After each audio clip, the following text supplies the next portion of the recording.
వార్తలో నుంచి జ్ఞాపకం చేసుకుందాం. లూకాసు వార్త 7వ అధ్యాయం. లూకాసు వార్త 7వ అధ్యాయం.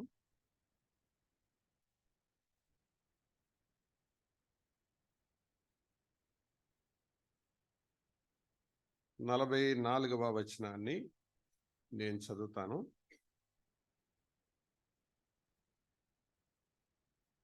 నలభై 44 నుండి నేను చదువుతున్నాను. ఆ స్త్రీ వైపు తిరిగి సీమోనుతో ఇట్లనెను, ఈ స్త్రీని చూచుచున్నావే, నేను నీ ఇంటిలోనికి రాగా నీవు నా పాదములకు నీళ్ళియలేదు గాని ఈమె తన కన్నీళ్లతో నా పాదములను తడిపి తన తల వెంట్రుకలతో తుడిచెను.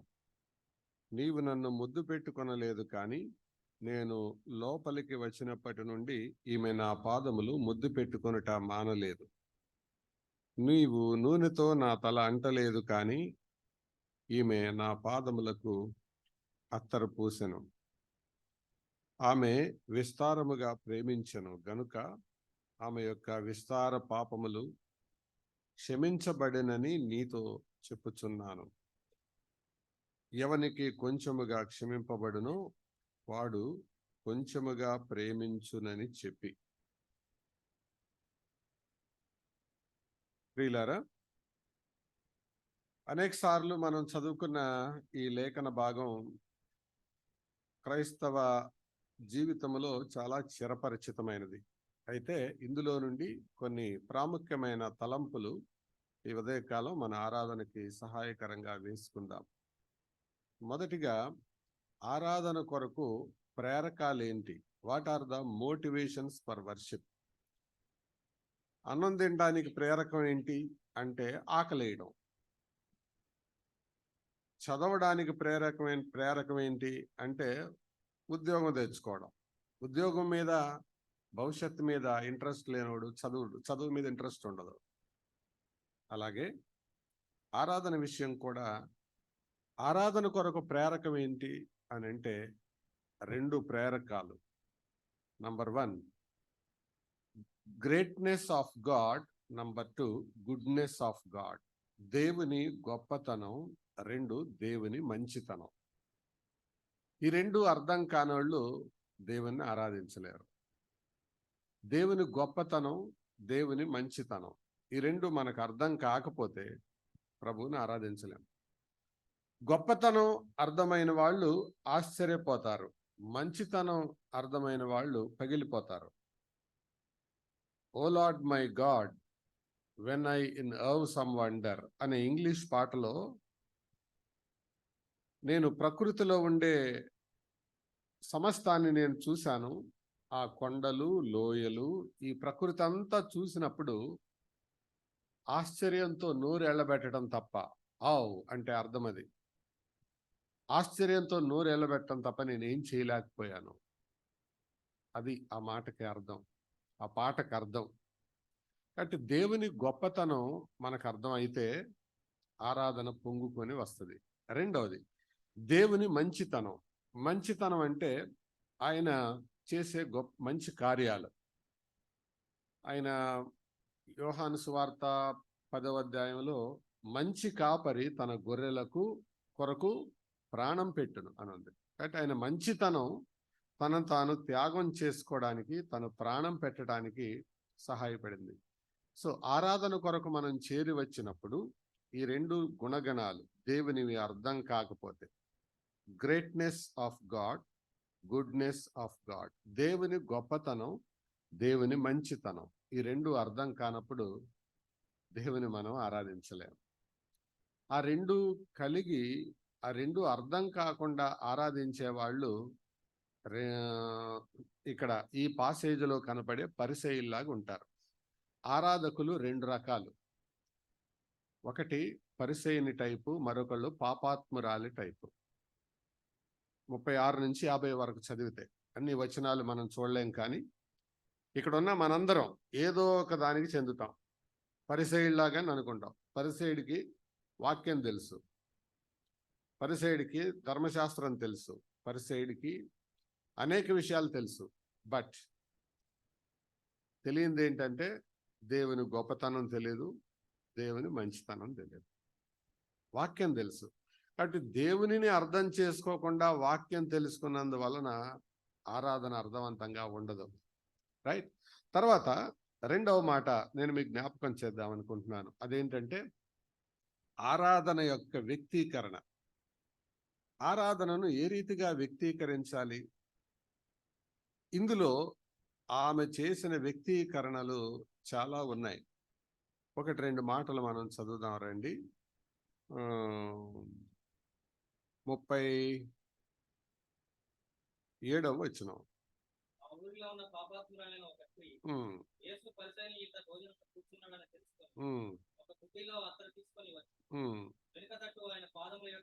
వెనుక తట్టు ఆయన పాదముల యొద్ద నిలవబడి, అంటే తన పరిస్థితి ఏంటో తనకు తెలుసు. వెనుక తట్టు వచ్చి ఆయన పాదాల దగ్గర నిలవబడింది.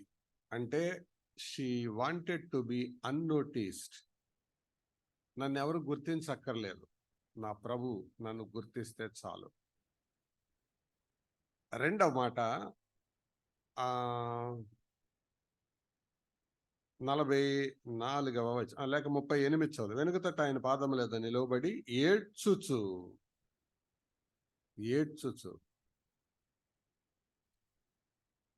ప్రియులారా, ఏడుపు అనేది ఎప్పుడొస్తుంది అంటే హృదయానికి ఏదైనా విషయం తాకినప్పుడు వస్తుంది. హృదయానికి తాకకపోతే రాదు. శరీరానికి గాయమైతే వచ్చే స్రావము రక్తము, హృదయానికి గాయమైతే వచ్చే స్రావము కన్నీళ్లు. ఒంటికి గాయమైతే రక్తం కారుతుంది, హృదయానికి గాయమైతే కన్నీళ్లు కారుతుంది. కన్నీళ్లు కారుతాయి అంటే హృదయం టచ్ అయినట్టు అర్థం. కన్నీళ్లు కారట్లేదంటే చెప్పండి మీరే, హృదయం టచ్ కాలేదని అర్థం. ఎవరికైతే దేవుని గొప్పతనంతో, దేవుని మంచితనంతో హృదయం తాకబడుతుందో ఖచ్చితంగా వాళ్ళ కళ్ళు చెమరుస్తాయి. ఆ పాటేగా మనం పాడదాం. నా కన్నీటితో నీ పాదములను కడుగుట నేర్పిన ఓ నా ప్రభువా. ఎందుకు వచ్చినాయి కన్నీళ్లు? జి రాజారావు గారు ఈ వాక్య భాగం గురించి చెప్పేటప్పుడు ఆయన ఇలాగన్నారన్నమాట. పరిసయ్యునికి కన్నీళ్ళు ఎందుకు రాలేదు, పాపాత్మురాలికి ఎందుకు వచ్చినాయి అని అంటే, పరిసయ్యుడు నా అంత మంచోడు లేడు అనుకున్నాడంట. ఈవిడ నా అంత పాపాత్మురాలు లేదనుకుందంట, అందుకే ఆవిడ కన్నీళ్ళు వచ్చినాయి అని ఆయన మరొక మాట అన్నాడు. మనకెందుకు కన్నీళ్ళు రావు అంటే, మనకు కూడా మనం అంత మంచోళ్ళు లేవనుకుంటాం, అందుకే మనకు కన్నీళ్ళు రావు. ఆరాధనలో కన్నీళ్లు మనకు కారడం లేదు అని అంటే we're estimating ourselves equal to God. దేవునితో సమమైన వారిగా మనం ఎంచుకుంటున్నాం. అలాగే ఎంచుకున్నాడు ఈయన, యేసు ప్రభువుతో ఈక్వల్. ఆ మాట కూడా 36వ వచనం విచిత్రంగా ఉంటుంది చూడండి. పరిసయ్యులలో ఒకడు తనతో కూడా భోజనము చేయవలెనని ఆయనను అడిగెనా, బతిమాలెనా, ప్రాధేయపడినా, జస్ట్ ఆస్క్, నాతో భోజనం చేయి అన్నాడు. మా ఇంటికి భోజనం చేయడానికి రండి అని పిలవటం ఎట్లా ఉంటుంది, నాతో భోజనం చేయి అంటాం ఎట్లా ఉంటుంది? కారణం మన మాటలు, మన వ్యక్తీకరణలు మన హృదయ వైఖరిని తెలియజేస్తాయి. ఒకళ్ళకి కఠినమైన మాటలు వస్తున్నాయి అని అంటే అర్థం ఏంటి? హృదయం కఠినంగా ఉందని అర్థం. హృదయం నిండిన దాన్ని బట్టి నోరు మాట్లాడుతుంది. ఆరాధనలో ఈ వ్యక్తీకరణ, వెనక తట్టు నిలవడం, కన్నీళ్లు కార్చడం, tears are silent language in worship. ఆరాధనలో మౌన భాష కన్నీళ్లు. అది ఎప్పుడు వస్తుందంటే హృదయం తాకబడినప్పుడే వస్తుంది. హృదయం తాకపోతే రాదు. ఒక మాట అడుగుతున్నాను, ఎప్పుడైనా ఆరాధించేటప్పుడు ఆయన గొప్పతనం, ఆయన ప్రేమ తలపోసుకున్నప్పుడు కళ్ళల్లో నీళ్ళు వచ్చాయా?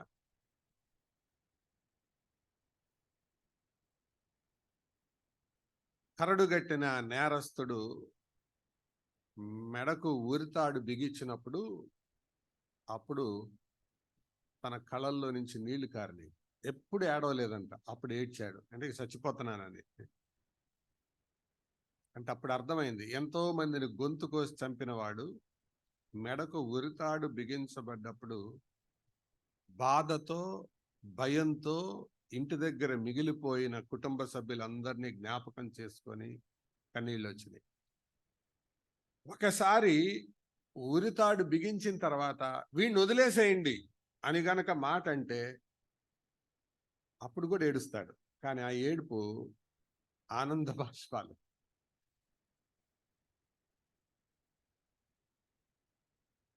ఆరాధన వ్యక్తీకరణలో ఇవన్నీ భాగాలు. మనం కూర్చునే విధానం, మనం ఆరాధించే విధానం, మనం కన్నీళ్లు కార్చే విధానం, మనం ఖర్చు పెట్టే విధానం. అత్తరు తీసుకొని వచ్చింది, మనం ఖర్చు పెట్టే విధానం కూడా. తర్వాత వ్యక్తీకరణలో మరొక అంశం చూడండి, 47వ వచనం. ఆమె విస్తారముగా ప్రేమించెను. లవ్, ప్రేమ. ప్రేమించని వాళ్ళు ఆరాధించలేరు. ప్రేమ లేని వాళ్ళు ఆరాధించలేరు. ప్రభువుని ఎవరైనా ప్రేమించట్లేదంటే వాళ్ళు ఆరాధించలేరని అర్థం. ఆరాధించిన వాళ్ళు ప్రభువుని ప్రేమించినట్టు కాదు. ప్రేమించే వాళ్ళు తప్పకుండా స్పందిస్తారు, ఆరాధిస్తారు. చివరి మాట చెప్పి నేను ముగిస్తాను. అదేంటంటే ఆరాధనలో ప్రభు యొక్క స్పందన. ఆయన ఏ టు జెడ్ అన్నీ చెప్పాడు, ప్రతిదీ గమనించాడు. చూడండి 45వ వచనం. నీవు నన్ను ముద్దు పెట్టుకొనలేదు. 44వ వచనం. నా పాదములకు నీళ్ళియ్యలేదు. మనం అనుకుంటాం పిచ్చోళ్ళం, నేను పాట పాడకపోతే ఏమవుద్ది, నేను నోరు తెరవకపోతే ఏమవుద్ది, నేను బల్లలో పాలు పొందకపోతే ఏమవుతుంది, నేను ఇది చేయకపోతే ఏమవుతుంది అనుకుంటాం. మనంత వెర్రి రకాలు ఎవ్వరూ లేరు. యేసు ప్రభు ఏమీ గమనించలేదు అని అనుకుంటున్నాడు వెర్రి పరిసయుడు. కానీ ప్రభు ప్రతి పాయింట్ గమనిస్తున్నాడు. ఇంటికి వచ్చిన దగ్గర నుంచి చరిత్ర అంతా చెప్పాడు. You didn't kiss me, you didn't invite me. సోదరుడా, సోదరి, ఆరాధనలోకి మనం చేరి వచ్చిన తర్వాత నువ్వేమి చేసేది గుర్తే, నువ్వేమి చెయ్యందు కూడా గుర్తే దేవునికి. మనం అనుకుంటాం మనల్ని ఎవరు చూడలేదు కదా అని. నేను మూల కూర్చున్నాను కదా. వెనకాల నిలబడినామని చూశాడు, ముందు నిలబడినాన్ని చూశాడు. వెనకాల నిలబడ్డ ఆవిడలో భక్తి కనపడింది, ముందు నిలబడిన వాళ్ళ గర్వం కనపడింది. అదే అడుగుతున్నాడు, అది ఆయన స్పందన.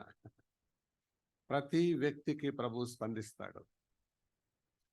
నువ్వు ఎక్కడ కూర్చున్నావు, ఎక్కడ నిలబడ్డావు అన్నది ప్రాముఖ్యం కాదు, హృదయాన్ని చూస్తాడు. హృదయ పరిశీలకుడు యెహోవాయే. తర్వాత ఏం చేయలేదో చెప్తున్నాడు. నాకు నీళ్ళు ఇవ్వలేదు, నన్ను ముద్దు పెట్టుకోలేదు, నా తల అంటలేదు. ఇవన్నీ నువ్వు చెయ్యాలి. These are your minimum responsibilities when you invited me as guest. పిలిచినప్పుడు నువ్వు కనీసం ఈ పనులు చేయాలి, కానీ ఇది చేయలేదు. పరిసయుడు ప్రభు ఇలా చేస్తాడని అనుకోలా, ఇలా చెప్తాడని అనుకోలా. మనం కూడా అలాగే ఉంటాం. మనం ఏం చేయట్లేదు, మనం ప్రభు ఎవరు గమనించట్లేదులే. సోదరుడా, సోదరి, నువ్వు నోరు తెరిచినా నోరు తెరవకపోయినా, నువ్వు ఏం చేసినా, ఎక్కడ కూర్చున్నా, మెలుకొనన్నా నిద్రపోయినా, ప్రతి యాక్ట్ గమనిస్తాడు ఆయన, స్పందిస్తాడు కూడా ఆయన. ఈరోజు ఆయన శరీరం, రక్తం మన ముందు ఉంటే, ఆయన క్షమాపణ మనకు అర్థమైతే తప్పకుండా కన్నీళ్లు కారుతాయి. ఉరితాడు మెడకు పెట్టబడిన వాడు తప్పించబడినప్పుడు వాడు వేసే కేక ఆనంద బాష్పాలతో కూడిన ఏడ్పు. అది ఎలాంటిదో నరకం నుంచి తప్పించబడిన మనం అది తలపోసుకున్నప్పుడు అటువంటి కృతజ్ఞత మనలో నుంచి ప్రవహించాలి.